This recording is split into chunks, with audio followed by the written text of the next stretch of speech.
എല്ലാവർക്കും നമ്മുടെ പുതിയയിലേക്ക് സ്വാഗതം. അപ്പോൾ നമ്മുടെ കൂട്ടത്തിൽ ഇന്ന് ഒരാളും കൂടി ഉണ്ട്. ഞാൻ കുറച്ച് ദിവസങ്ങളായി ഒറ്റക്കാണ് വീഡിയോ എടുക്കുന്നത്. അപ്പോൾ നിങ്ങൾക്ക് എല്ലാവർക്കും മിസ് ചെയ്യുന്ന നമ്മുടെ കൃഷിക്കാരനാണ് നമ്മളിന്ന് കൊണ്ടുവരുന്നത്. അത് വരുന്നു നമ്മുടെ കൃഷിക്കാരൻ. ഒരു ഹായ് പറ. ഹായ് ഗൈസ്, നമ്മൾ കുറേ നാളായില്ല അച്ഛയ്ക്കായിട്ട് വീഡിയോ ചെയ്തിട്ട്. അപ്പോൾ അച്ഛയുടെ കാലൊക്കെ ഇപ്പോൾ കുഴപ്പമൊന്നുമില്ല, ഇപ്പോൾ ഓടിച്ചാടി നടക്കുന്നുണ്ട്, അതുകൊണ്ട് കുഴപ്പമില്ല. അപ്പോൾ ഡോക്ടർ പറഞ്ഞ് അടുത്ത മാസം ചെന്നാൽ മതി എന്ന് പറഞ്ഞാൽ ഇനിയിപ്പോൾ കുഴപ്പമൊന്നുമില്ല. അതുകൊണ്ട് അപ്പോൾ നമ്മളിന്ന് വീണ്ടും കൃഷിക്കാരനുമായിട്ടാണ് വീഡിയോ എടുക്കുന്നത്. അപ്പോൾ ഇന്ന് നമുക്കൊരു പണി തന്നിട്ടുണ്ട് ഗൈസ്. എന്താണെന്ന് അച്ഛൻ പറ. ആഹാരം കഴിച്ചില്ലല്ലോ. പുട്ട് പുഴുങ്ങി ആഹാരം കഴിച്ചിട്ട് നമുക്ക് ഗാർഡൻ സെറ്റ് ചെയ്യാൻ തുടങ്ങാം. ഗൈസ്, നമ്മൾ അമ്മയും കൂടിയിട്ടുള്ള പണിയാണ്. ഇവർ രണ്ടുപേരും കൂടി രാവിലെ ഇരുന്ന് പ്ലാൻ ചെയ്യുമായിരുന്നു. ഗൈസ്, നമുക്ക് ഫുഡ് തരുന്നില്ല ഇന്ന്. എന്നിട്ട് അച്ഛമ്മയും രാവിലെ പുട്ട് പുഴുങ്ങി കഴിച്ച്, എന്നിട്ട് പൊടി പോലും നനച്ച് വെച്ചില്ല ഗൈസ് ഇവര്. അവിടെ ഉപ്പുണ്ട്, അവിടെ നോക്കുവാട്ടോ ഗൈസ്. അപ്പോൾ എനിക്കെന്നല്ല, എനിക്ക് ചേട്ടായിക്ക് ഒന്നും കഴിക്കാനില്ല, ഇതുവരെ ഒന്നും കഴിച്ചിട്ടുമില്ല. പിള്ളേരെ വലുതായവൻ അപ്പം അത്യാവശ്യം അടുക്കള പണിയൊക്കെ പഠിച്ച് ചെയ്ത് പഠിക്കണം. അപ്പം എന്തായാലും നമുക്ക് പുട്ടുണ്ടാക്കാം ഗൈസ്. വേറെ ഒരു പണി ഇല്ലാതിരിക്കുമായിരുന്നു. അപ്പോൾ വിശക്കുന്നുണ്ട്, വല്ലതും കഴിക്കണ്ട. അവരുണ്ടാക്കി തരുമില്ലെന്ന് നേരത്തെ പറഞ്ഞു. എന്തായാലും സഹായിച്ചോണോ രണ്ടുപേരും? അമ്മ സഹായിക്കണം. അപ്പോൾ ഗൈസ് അച്ഛൻ ഹെൽപ്പ് ചെയ്ത് തരാം, ബാക്കിയുള്ള പണികൾ കാണിച്ചു തരാം. നമ്മുടെ പുട്ടുണ്ടാക്കാനുള്ള പരിപാടി നോക്കാം. ഹെൽപ്പർമാനൊക്കെ അവിടെ ഉണ്ട് കേട്ടോ, പക്ഷെ നമ്മളിപ്പോൾ അങ്ങ് ഉണ്ടാക്കുവാണ്. ഇത്ര നമ്മൾ പൊട്ടിച്ചിട്ടുണ്ട്. അപ്പോൾ നമുക്ക് ഇത് രാവിലെ ഉണ്ടാക്കിയതിൻ്റെ ബാക്കിയാണ്, നമ്മൾ വേസ്റ്റ് ചെയ്യാൻ പാടില്ല, ഫുഡാണ്. അപ്പോൾ നമുക്ക് പുട്ടുപൊടി, ഒരു ഗ്ലാസ് പുട്ടുപൊടി എടുക്കാം കേട്ടോ. ചൂട് പൊട്ടിക്കട്ടെ ഗൈസ്. ഞാൻ പുട്ട് ഇതിന് മുന്നേ ഉണ്ടാക്കിയിട്ടുണ്ട് കേട്ടോ. നമ്മൾ ഒരു ഗ്ലാസ് പുട്ടുപൊടി എടുക്കുന്നത്, കാരണം എനിക്കും ചേട്ടായിക്കും മതിയല്ലോ. ഓക്കെ, നമ്മൾ വേറൊരു ഗ്ലാസ്സിൽ ഇച്ചിരി വെള്ളം എടുക്കുന്നുണ്ട്. ഒരു ഗ്ലാസ് വെള്ളം, അതേ അളവിന് അളവ് കറക്റ്റ് കിട്ടാൻ വേണ്ടിയിട്ടാട്ടോ ഞാൻ ഇങ്ങനെ എടുക്കുന്നത്. ഒരു ഗ്ലാസ് ഇച്ചിരി കളഞ്ഞിട്ടുണ്ട് ഗൈസ്. ആ തുണി കാണിച്ച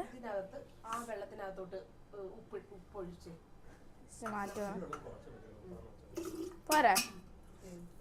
ഓക്കെ ഗൈസ്, എനിക്ക് ഉപ്പിന്റെ അളവ് അറിയില്ല, ഒന്ന് പറഞ്ഞു തന്നെ. എനിക്ക് ഉപ്പ് എപ്പോഴും ഞാൻ എന്തിട്ടാലും കൂടിപ്പോകും. എനിക്ക് ഉപ്പിന്റെ അളവ് അറിയില്ല. സോറി ഞാനല്ല. നമ്മൾ തേങ്ങയൊക്കെ ഇട്ടിട്ടാണ് നല്ലൊന്നും. എന്താ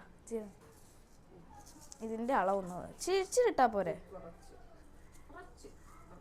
ഇത്രയും പോലെ ഇച്ചിരി കൂടി കണ്ണോട്ടെ.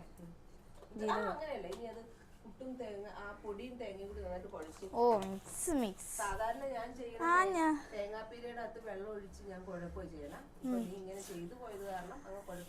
അല്ല, വെള്ളം ഒഴിച്ചിട്ടല്ലേ?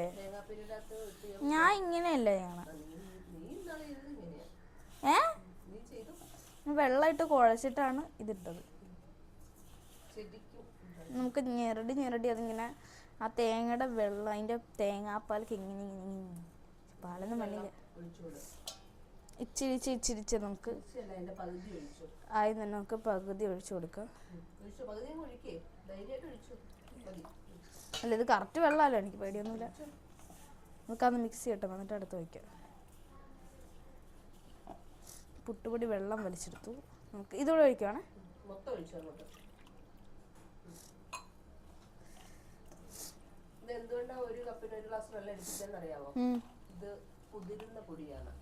നല്ല കുതിർന്ന നമ്മള് പൊടിക്കുന്ന പൊടി ആണെങ്കിൽ ഇവിടെ നമ്മള് പൊടിക്കല്ലേ, പൊടിപ്പിച്ച് വെക്കുന്ന പൊടിയാണെങ്കിൽ കുറേശ്ശെ തളിച്ച് കൊടുക്കാവുള്ളൂ. ഈ പൊടിയാകുമ്പോൾ നമുക്ക് ഒരു കപ്പിന് ഒരു ഗ്ലാസ് വെള്ളം തന്നെ ഒഴിച്ചു കൊടുക്കാം. മൂടി വെക്കാം അല്ലേ? മൂടി വെക്കുക. കൈ കഴുകിയിട്ട് വരാം ഗൈസ്. പിന്നെ കുക്കറിൽ എല്ലാവർക്കും അറിയാം, എന്നാലും വെള്ളം വെച്ചിട്ടുണ്ട് കേട്ടോ. ഇത് വെള്ളമുണ്ട്. അപ്പോൾ ഇനി നമ്മളിത് ഗ്യാസ് കത്തിച്ച് കുക്കർ വെക്കുവാണ്. ചൂടാവട്ടെ. അപ്പോൾ നമുക്ക് നമ്മുടെ ചിരട്ടപ്പുട്ട് ഉണ്ടാക്കാം. എന്ത് പുട്ടാണ് ഉണ്ടാക്കുന്നത്? ചിരട്ടപ്പുട്ട്. അപ്പോൾ നമുക്ക് 2 കുറ്റികളുണ്ട്. ഇത് ഇന്ന് ഉണ്ടാക്കിയൊരു കുറ്റിയാണ്. പക്ഷെ അമ്മ എപ്പോഴും ഈ കോലംപുട്ട് ഉണ്ടാക്കണം മടുത്തിട്ട് ഇത് നമ്മൾ ഇന്ന് ചിരട്ടപ്പുട്ടാണ് ഉണ്ടാക്കുന്നത്. അപ്പോൾ നമുക്ക് ചെയ്യാമല്ലേ? അപ്പം അതിന് തന്നെ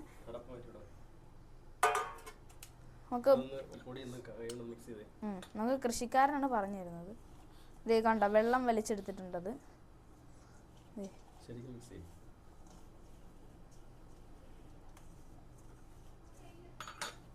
ഓക്കെ, ഇതിലേക്ക് നിറച്ചോട്ടെ.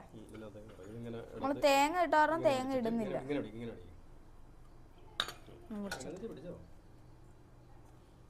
നമുക്ക് ഇങ്ങനെയൊക്കെ നിറക്കുകയാണ്. പോരെ, നമ്മൾ ചിരട്ടപ്പുട്ട് കാണാൻ ഭംഗിയുള്ള കാരണം ചിരട്ടപ്പുട്ടാണ് ഉണ്ടാക്കുന്നത്. അമ്മ എപ്പോഴും ഈ കോലംപുട്ട് ഉണ്ടാക്കി എനിക്ക് മടുത്ത്. ഒരിടക്ക് ചിരട്ടപ്പുട്ട് കഴിച്ച് മടുത്ത്. ഇപ്പോൾ അതേ കോലംപുട്ടായി. ഇപ്പോൾ വീണ്ടും നമ്മൾ ചിരട്ടപ്പുട്ടിലേക്ക് ആക്കി ഗൈസ്. അപ്പോൾ ഇതിന് നമുക്ക് പ്രത്യേകിച്ച് അടപ്പൊന്നും ഇല്ല കേട്ടോ. അതൊക്കെ എവിടെ പോയെന്ന് ആർക്കറിയില്ല.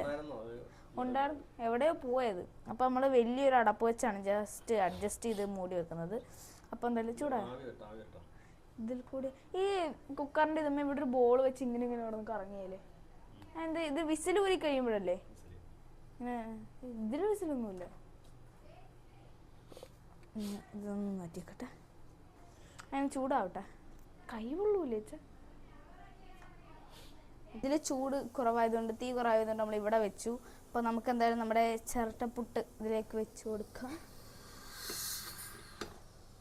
ഓക്കെ ഗൈസ്, നമുക്കൊരു അടപ്പ് ഇതല്ലേ, നമുക്ക് ചെറിയ അടപ്പൊന്നും കാണാനില്ല, മിസ്സിങ് ആയതുകൊണ്ട് നമ്മളിപ്പോൾ വലിയ അടപ്പ് വെച്ച് കൂടും. നിങ്ങളവർക്ക് ഇതെന്താണെന്ന് നമ്മുടെ പുതിയ കണ്ടുപിടുത്തമാണ് ഗൈസ്.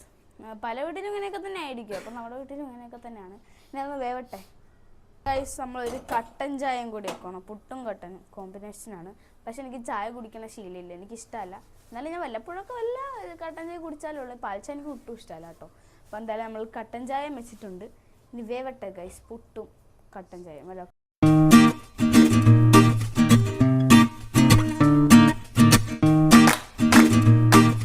നമ്മുടെ പുട്ട് ഇത് ഇവിടെ വെന്ത് വന്നിട്ടുണ്ട്. പെട്ടെന്ന് തന്നെ വെന്തു കേട്ടോ. അപ്പോൾ ചൂടുള്ളതുകൊണ്ട് ഞാനിങ്ങനെ എടുക്കുകയാണ്. ഇതിലേക്ക് നമുക്ക് കാണാം. ആയി കണ്ടോ ഗൈസ് നമ്മുടെ ചിരട്ടപ്പുട്ട്. അപ്പം നമുക്ക് അടുത്തത് നമുക്ക് നിറച്ച് കൊടുക്കാം.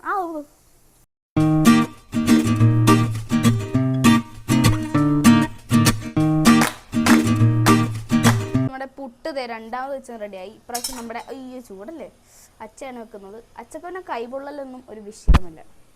വെച്ചോ, അതാ ഇതിലേക്ക് മറിച്ചിട്ടോ. വാ അടിപൊളി. നമുക്ക് അടുത്ത ലാസ്റ്റ് ആൻഡ് ഫൈനൽ അച്ചയാണ് ഗൈസ് നമുക്ക് കിട്ടുന്നത്. എന്നാലും ഇച്ചിരി പുട്ട് കൂടി ബാക്കി വരും. നമുക്ക് ലാസ്റ്റ് ഇങ്ങനെ പൊക്കത്തു കൂടി ഇടാം, തൂളി ഇടാം. വെച്ചോ, ചൂടില്ല ചേച്ചാ, കേറിയോ? നമ്മുടെ കട്ടൻ ചായ ഇവിടെ തിളച്ചിട്ടുണ്ട്. അപ്പോൾ ഇതിന് നമുക്കൊരു ഇത്ര മതി വെച്ചാൽ പോരെ, 1/4 സ്പൂൺ തേയിലിട്ട് കൊടുക്കാം.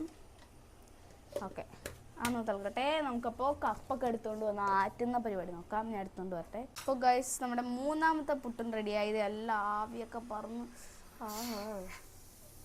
ഓക്കെ, നമുക്കിതിലേക്ക് മറിച്ചിട്ട് അയ്യോ അടിപൊളി. ഓക്കെ,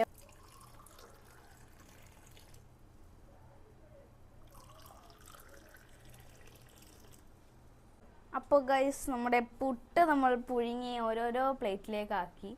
അപ്പോൾ പുട്ട് വിത്ത് കട്ടൻ ചായയാണ് ഗൈസ്. 2 എടുത്തിട്ടുള്ളൂ, ഞാൻ തിരിപ്പുണ്ട്. അപ്പോൾ നമ്മൾ 2 എടുത്തിട്ടുള്ളൂ. അപ്പോൾ എന്തായാലും നമുക്ക് കഴിക്കാം. കഴിക്കുന്നതിന് കറി പിടിച്ചോളുക. പഴം ഇത് ചേട്ടായിക്കുള്ളത് എടുത്ത് കഴിച്ചോളുക. ഒരു പ്ലേറ്റ് അമ്മയ്ക്കും കൂടി വെച്ചിട്ടുണ്ട്, വേണമെങ്കിൽ അമ്മക്ക് കൊടുത്തോ. എന്തായാലും നമ്മൾ ഉണ്ടാക്കിയല്ലേ ഗൈസ്, നമുക്ക് കഴിക്കാം. തുടങ്ങിക്കോട്ടെ, വേണ്ടവരൊക്കെ വാ, ഞാൻ കഴിക്കാൻ പോവാണ്. ഇപ്പോൾ ഗൈസ് നമുക്ക് ഇച്ചിരി പഴം എടുത്ത് ഇച്ചിരി പുട്ടും കുഴച്ച്. നെയ്യ് വേണ്ട. അപ്പോൾ നമുക്ക് കഴിച്ചു നോക്കാം. ഞാൻ ആദ്യം കഴിക്കാൻ പോവാണ്, എനിക്ക് വിശക്കാണ്. അങ്ങനെയൊന്നും കാണിക്കല്ല, എല്ലാത്തിനും സാധാ ടേസ്റ്റ് തന്നെയാണ്. കൂടുതൽ ഞാൻ ആക്ഷൻ ഇട്ട് കൊളാക്കുന്നൊന്നുമില്ല കേട്ടോ. എന്തായാലും നിങ്ങൾക്ക് അറിയാമല്ലോ പുട്ടിൻ്റെ പഴത്തിൻ്റെ ടേസ്റ്റ് അത്രയൊക്കെ തന്നെ ഉള്ളൂ, കൂടുതലൊന്നുമില്ല. സ്വയമായിട്ട് ഉണ്ടാക്കിയ പുട്ടിന് എങ്ങനെയുണ്ട്? ടേസ്റ്റ് കൂടുതലോ കുറവോ? സാധാ ടേസ്റ്റാണ്. പിന്നെ ഒരാളുണ്ടാക്കുന്ന പുട്ടിന് ടേസ്റ്റ് മാറും. അപ്പോൾ ഗൈസ് അല്ല, ഓരോരുത്തരും ഉണ്ടാക്കുന്ന രീതിക്കായിരിക്കും. അപ്പോൾ ഇതിനനുസരിച്ച് സാധാ ഇവിടെ ഉണ്ടാക്കുന്ന ടേസ്റ്റാണ്. അപ്പോൾ എന്തായാലും നമ്മുടെ ഇന്നത്തെ ഇവിടെ എത്രയുള്ളൂ. എല്ലാവരും ഒരു കാര്യം കൂടി പറയണം, നാളെ മുതൽ രാവിലെ ഫുഡ് ഉണ്ടാക്കണം നിങ്ങളാണ്.